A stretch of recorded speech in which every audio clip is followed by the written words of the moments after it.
समर्थसङ्घानां रसानां छन्दसामपि मङ्गलानां च वरदारो वन्दे वाणी विनायको नारायणं नमस्कृत्य नरं चैव नरोत्तमं देवीं सरस्वतीं तो जयमुदीरयेत्। गुरुर्ब्रह्मा गुरुर्विष्णु गुरुर्देवो महेश्वर गुरुसाक्षात् परब्रह्म तस्मै श्री गुरुवे नमः। सियावर रामचंद्र भगवान की जय, राधावर कृष्ण कन्हैया लाल भगवान की जय, उमा महेश्वर भगवान की जय, गायत्री ब्रह्मदेव भगवान की जय, सदगुरुदेव भगवान की जय, माता पिता गुरुदेव की जय, समस्त संतगण भगवान की जय, समस्त भक्तगण भगवान की जय। ओम नमः पार्वती पतये हर हर महादेव।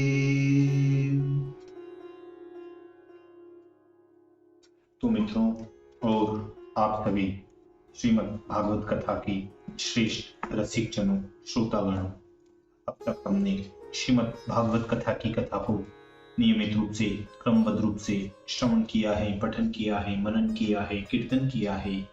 अब हम उसी क्रम में श्रीमद् भागवत कथा के नवम स्कंद के 15वें अध्याय की ओर कथा को अग्रसर करते हैं।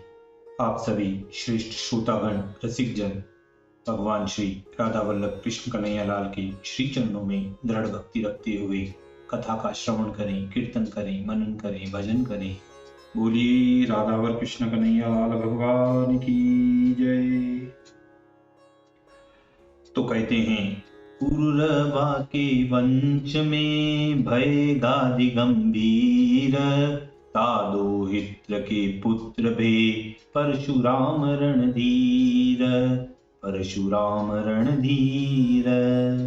इसके उपरांत श्री सुखदेव जी बोले कि हे परीक्षित, राजा पुरुरवा के उर्वशी के गर्भ से 6 पुत्र उत्पन्न हुए, जिनके नाम इस प्रकार है: आयु, श्रुतायु, सत्यायु, रय, विजय और जय। इनमें श्रुतायु के वसुमान, सत्यायु के श्रुतुंजय, रय का पुत्र एकनामा हुआ, जय की संतान अमित और विजय का पुत्र भीम हुआ। भीम का पुत्र कांचन और कांचन के होत्रक जन्मा। इस होत्रक के उन जुहू का जन्म हुआ, जिन्होंने एक ही घूंट में सब गंगा जी जल का पान कर लिया था। जुहू के पुरुरवा जन्मा, उसका बलाक, उसका बेटा अजक, और अजक के यहाँ कुश ने जन्म लिया। कुश के कुशाम्बु, मूर्तय, वसु और कुशनाभ, यह 4 पुत्र उत्पन्न हुए। उनमें से कुशाम्बु के महात्मा गादी ने जन्म ग्रहण किया। इन गादी के सत्यवती नामक एक कन्या उत्पन्न हुई। ब्राह्मण ऋचिक ने राजा गादी से उस कन्या को मांग लिया था। राजा गादी ने कन्या के योग्य यह वर न विचार कर निवेदन किया कि हे महाराज, जिनका एक ओर का बायां अथवा दाहिना कान श्याम वर्ण हो और जिसके सब अंगों में चंद्रमा के समान ज्योति हो, ऐसे 1 सहस्त्र घोड़े तुम हमें इन कन्या के शुल्क स्वरूप भेंट दो, तब हम इस कन्या को आपको देंगे। कुछ इन 1000 घोड़ों को आप अधिक न समझे, क्योंकि हम कुशिक के वंश में उत्पन्न हुए हैं। हे राजन, ऋचिक मुनि राजा के ऐसे वचन सुनकर सब अभिप्राय जानकर वरुण जी के निकट उसी समय चले गए और वहां से 1000 घोड़ों को लाकर उसे देकर श्रेष्ठ मुख वाली कन्या से विवाह किया। कुछ काल के पीछे ऋचिक मुनि की भार्या और सास ने पुत्र की कामना करके इन ऋचिक से प्रार्थना की। तब यह ऋषि अपनी भार्या के लिए ब्रह्म मंत्र से और सास के लिए क्षत्रिय मंत्र से चरु पकाकर स्नान करने को चले गए। हा, देखिए यहाँ एक शंका आती है कि पुत्र होने के लिए सब राजा लोग यज्ञ किया करते थे, परंतु राजा गादी ने पुत्र होने के लिए यज्ञ क्यों नहीं किया? क्योंकि राजा गादी की स्त्री ने पुत्र होने के लिए अपने जमाता से याचना की थी। यह संदेह हमारा निवारण करो। तो इस संदेह का निवारण इस प्रकार होता है कि राजा गादी नित्य प्रति यही चिंता करते थे कि किसी समय पुत्र होने के लिए यज्ञ करेंगे, यह विचार करते करते बहुत दिन बीत गए। जब तक ऋचिक नाम रघुवंशी तपस्वी के संग राजा गादी ने जब अपनी सत्यवती कन्या का विवाह कर दिया, तब रानी अपने जमाता जमाई को सिद्ध समझकर पुत्र की याचना करने लगी। रानी ने अपने मन में विचार किया कि राजा यज्ञ करने के लिए अभी विचार कर ही रहे हैं, परंतु अभी यज्ञ करते नहीं।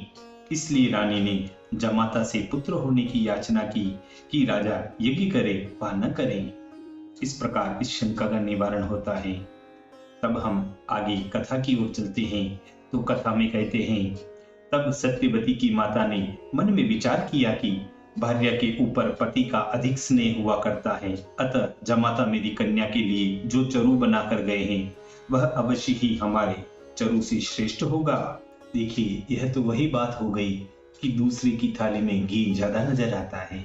आहा, यह सोच विचार कर इस माता ने अपनी कन्या से वह चरु मांगा जो कि ऋषि इस अपने भार्या के लिए बना गए थे। सत्यवती ने माता की प्रार्थना से ब्रह्म मंत्र युक्त अपना चरु उन माता को दे दिया और स्वयं ने क्षत्रिय मंत्र का पढ़ा हुआ चरु भक्षण कर लिया। इसके उपरांत जब मुनि ने आकर यह बात जान ली, तब अपनी स्त्री से बोले कि तुमने बड़ा नीच कर्म किया। चरु का अदल बदल करने से तुम्हारे पुत्र घोर दंडधारी होगा और तुम्हारा भ्राता ब्रह्मचारी होगा। यह सुनकर सत्यवती अत्यंत भीत होकर अनेक भांति की अनुनय विनय कर ऋषि से बोली, हे महाराज, हे स्वामी, ऐसा न हो। तब भार्गव प्रसन्न होकर बोले कि तुम्हारा पुत्र भयंकर होगा। हे राजन, इसके पीछे सत्यवती के जमदग्नि नामक पुत्र उत्पन्न हुआ। हे राजन, फिर वही सत्यवती अबला लोक पावनी महापुण्यमय कोशी की नदी होकर बही है। हे परीक्षित, इन महर्षि जमदग्नि ने रेणु की कन्या रेणुका से विवाह किया। इस रेणुका के गर्भ से इन ऋषि के वसुमान आदि अनेक पुत्र उत्पन्न हुए। उन सब पुत्रों में छोटे परशुराम हुए। प्राचीन कवि लोग इनको भगवान वासुदेव का अंश और हेहय नाम क्षत्रिय कुल का अंत करने वाला कहते हैं। इन परशुराम जी ने पृथ्वी को 21 बार क्षत्रियहीन किया था। पहले क्षत्रिय जाति के लोग रजोगुण से व तमोगुण से परिपूर्ण होकर गर्भकारी और वेद विरुद्धचारी हुआ, इसलिए यह पृथ्वी पर भार किनाई हो गए थे। यद्यपि अपराध इनका थोड़ा था, तो भी परशुराम जी ने इन्हें मार डाला। यह सुनकर राजा परीक्षित बोले कि हे ब्राह्मण, हे शुकदेव जी, अजितेंद्रिय क्षत्रिय जाति के भगवान परशुराम जी का ऐसा क्या अपराध किया था कि जिससे उनका क्रोधानल बार बार क्षत्रिय कुल के ऊपर पड़ा रहा था। तब सूत जी कहते हैं कि हे शौनक, इस प्रकार राजा परीक्षित का प्रश्न सुनकर सहर्ष श्री सुखदेव जी बोले कि हे राजन, हे परीक्षित, हे हयों के अधिपति क्षत्रिय श्रेष्ठ कार्तवीर्य अर्जुन ने नारायण के अंश भगवान दत्तात्रेय की सेवा करके सहस्त्र भुजाएं प्राप्त की और इनके ही बल से यह शत्रुओं पर दुर्दश हुआ था। दत्तात्रेय की सेवा से राजा को अव्याहत इंद्रिय सामर्थ्य, संपदा, प्रभाव, वीर्य, बल, योगेश्वरत्व और जिसमें अणिमादि सिद्धि विराजमान रहे, ऐसा ऐश्वर्य भी उसने पाया था। इसलिए यह राजा पवन के समान अव्यर्थ गति वाला हो सब लोकों में बिना बाधा के भ्रमण करने लगा। एक समय यह सहस्त्रार्जुन विजंती माला धारण कर बहुत सी स्त्रियों के साथ नर्मदा नदी के जल में क्रीड़ा करने लगा। मदोन्मत्ता के कारण केली करते करते इसकी 1000 बाहों से अचानक नर्मदा की धारा रुक गई। उसी समय राक्षस राज रावण दिग्विजय करने के लिए बाहर हो महिष्मतिपुरी के समीप डेरा डाल शिवलिंग स्थापित कर इस नदी के किनारे उनकी पूजा करता था। जब कार्तवीर्य अर्जुन की भुजाओं से जल की धारा रुक गई, तब नदी की धार प्रतिकूल हो नदी के किनारे को डूबती हुई दूसरी ओर को लौटा। नदी की धार के जल से अपने डेरे को डुबाता हुआ देखकर अर्जुन के वीर्य को वीर्याभिमानी रावण नहीं सह सका। तब रावण ने विहार करते हुए सहस्त्रार्जुन को पराजित करने का उद्योग किया। हे राजन, हे परीक्षित, जब स्त्रियों के सामने रावण ने इस प्रकार का ढीठपन किया, तब सहस्त्रार्जुन ने क्रोधित होकर उसे पकड़ लिया और अपने नगर में बांधकर ले आया और बंदर के समान कुछ दिन अपने घर में बांधे रखा और फिर अवज्ञा करके छोड़ दिया। जिस तरह कार्तवीर्यार्जुन अपराधी होकर परशुराम जी के हाथ से मारा गया, उसका भी वर्णन करते हैं, तुम सुनो। एक समय सहस्त्रार्जुन मृगया के लिए विजय वन में घूमता घूमता अकस्मात जमदग्नि के आश्रम पर आ पहुंचा। मंत्री, सेना, सामंत और अश्वादी वाहन सहित इस राजा को अपने आश्रम में आया हुआ देखकर जमदग्नि ऋषि ने अपनी कामधेनु गाय द्वारा भलीभांति इनका अतिथि सत्कार किया। मुनि की इस धेनु रत्न को अपने ऐश्वर्य में श्रेष्ठ देखकर इस पहुनई से सहस्त्रार्जुन को संतोष न हुआ। अतः उसने हे लोगों के साथ परामर्श करके इस गाय के ले जाने की अभिलाषा की। इसलिए दर्प करके अपने पुरुषों को आज्ञा दे दी कि ऋषि के अग्निहोत्र की गाय ले आओ।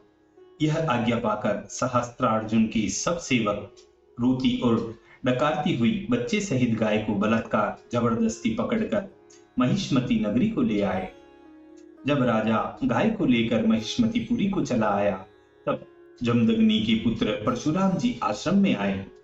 वह इस राजा की यह दुष्टता सुनकर चोट खाए हुए सर्प के समान क्रोधाग्नि से जल उठे। उसी समय परशुराम जी घोर परसा हाथ में ले, तुम सहित धनुष बाण ले, बख्तर पहनकर महाक्रोधित होकर उस राजा के पीछे दौड़े, जैसे सिंह युद्धपति हाथी के ऊपर झपटता है। हे राजन, कार्तवीर अर्जुन जब अग्निहोत्र की गाय लेकर अपनी महिष्मतीपुरी में प्रवेश करना ही चाहता था कि इतने में ही उसने देखा कि प्रभु श्रेष्ठ श्री परशुराम जी मृगचर्म पहने हुए वाणादि आयुध सहित धनुष धारण किए हुए महावेग से आ रहे हैं और सूर्य के समान प्रकाशमान इनकी जटा इधर उधर छिटक रही है। यह देखकर सहस्त्रार्जुन ने भीत हो अपने बचने के लिए हाथी, घोड़े, रथ, पैदल और गदा, असी, बाण, दृष्टि, अस्त्र विशेष, शतग्नि और शक्ति सहित सहस्त्र अशोहिणी भयंकर सेना भेज दी। परंतु परशुराम जी ने अकेले ही उस सब सेना का संहार कर डाला। महात्मा परशुराम जी का वीर्य और वेग वह मन पवन के तुल्य था। इस कारण शत्रु सेना को नाश करने के लिए वे अग्नि के समान थे। वे अपना परसा चलाते हुए जहां जहां गए, उसी उसी स्थान में शत्रु सेना के वीरगण छिन्न बाहु, छिन्न जंग और छिन्न मुंड होकर पृथ्वी पर गिरने लगे और उनके अश्व, सारथी सभी मारे गए। हे पति अर्जुन रणभूमि में रुधिर की धारा से कीच उठी हुई देख और परशुराम जी के कुठार व बाण प्रहार से वर्म, ध्वजा, धनुष, बाण और शरीर छिन्न भिन्न होने से प्रायः सभी सेना युद्ध में गिर पड़ी।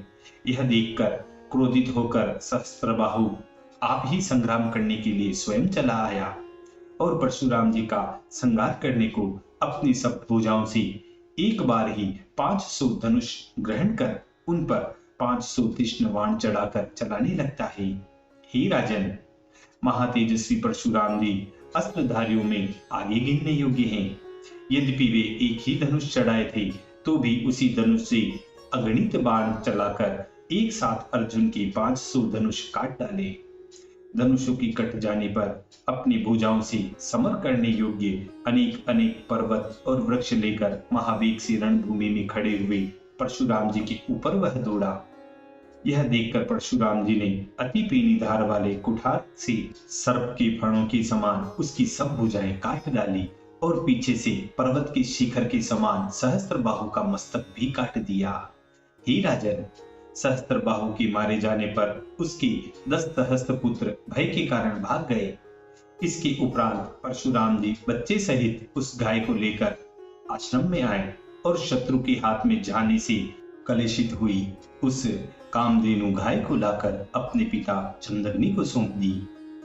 परंतु जिस समय परशुराम जी ने अपना किया हुआ कर्म पिता और भ्राताओं से वर्णन किया, तब मुनिश्रेष्ठ जमदग्नि जी को संतोष नहीं हुआ। अतः विराग दिखाते हुए वह बोले, हे राम, हे महाबाहु, तुम महापाप कर आए। कैसी खेद की बात है। नरदेव राजा सर्वदेवमय स्वरूप होता है, उसको तुमने व्रता ही मार डाला। हे तात, हम ब्राह्मण क्षमा गुण से पूजित हुए हैं। यह गुण साधारण नहीं है। इसी गुण से ब्रह्मा जी लोक गुरु होकर परमेष्टि पद को प्राप्त हुए हैं। हे महाराज, हे परीक्षित जी, जमदग्नि फिर बोले कि हे वत्स, हे परशुराम, क्षमा से ही सूर्य संबंधी प्रभा के समान ब्रह्म संबंधी श्री शोभायमान होती हैं और क्षमाशील पुरुषों के ऊपर भगवान वासुदेव शीघ्र प्रसन्न हो जाते हैं। हे अंग, चक्रवर्ती राजा का वध ब्रह्मवध से भी भारी है, इसलिए तुम भगवान हरि में मन लगाकर तीर्थ सेवा और यम नियम आदि द्वारा अपने पाप का नाश करो। इसी मधुर संवाद के साथ श्रीमद् भागवत कथा की नवम स्कंद की पंचदशो अध्याय 15वें अध्याय की समाप्ति व पूर्णता होती है। बोलिए श्री कृष्ण कन्हैया लाल भगवान की।